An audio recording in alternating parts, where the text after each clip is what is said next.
నువ్వు కార్లో పోతే నేను బైక్ వేసుకొని వస్తా, నువ్వు రైలు ఎక్కితే నేను బస్ ఎక్కుతా, నువ్వు రాకెట్ వేసుకొని పోతే నేను విమానం ఎక్కువస్తా అని పోటీలు పడ్డట్టే ఉన్నదబ్బా. మొన్నటిదానిక జరంత నయమే ఉండే. బంగారం ఏమంట నిచ్చెనెక్కి మీదికి పోతుందో ఎండి కూడా వెనకమర్ల అడుగులేసుడు షురు చేసింది. ఇంత వెరుకుంటా ఇవాళ ఈ రెండిటి కథ ఎట్లున్నదో చూడు రిజరా. వామ్మో 10 తులాల బంగారం కొనాలంటే అద్దెకరం జాగమ్మాలనేమో. హౌ మరి తులం 1,48,000. ఈ 2-3 రోజుల్లా 1,50,000 అయ్యేటట్టుందుల్లా అల్కగా. రేట్లు రాకెట్ ఎక్కిన కాంచి గింతగన మురుకుడు ఇదే తొల్తా. 9 నెలల కిందట 1,00,000 రూపాయలుంటే 1,00,000 అని దానికే ఆదురుకున్నారు. ఇంత పిరమైతుంటే కొనుడు తగ్గింది, బేరాలు పలసగున్నాయి. పాత నగ వేసుకొని నగ తీసి మార్చుకోవడం ఇలాంటివి చాలా జరుగుతాయండి. Overall market is not that in good shape అండి. బట్ ఈ వచ్చే వెడ్డింగ్ సీజన్ లో దీని మీద ఇంపాక్ట్ ఇంకా చాలా ఎక్కువగా ఉంటుంది.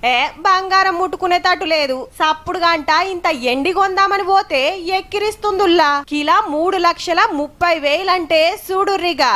ఒక్కరోజే 12,000 పెరిగిందంటే మాటల. 10 తులాలు 33,000. తులానికి 3,300 పెట్టాల్సిందేనబ్బా.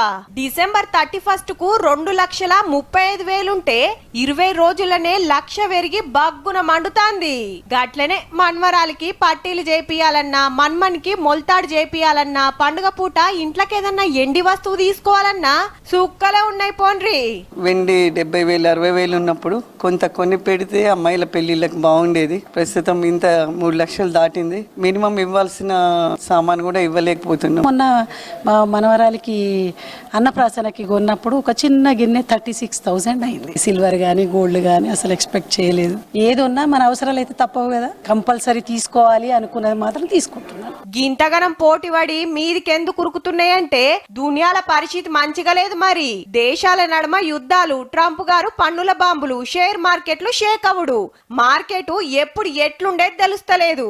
ఇగేముంది, పెద్ద సావుకారులంతా బంగారం ఎండి మీద పెట్టుబడులు పెట్టేటోరకు రేటు రయ్యిన ఉరుకుతాంది మన సొంటోళ్ళకి అందకుంటా.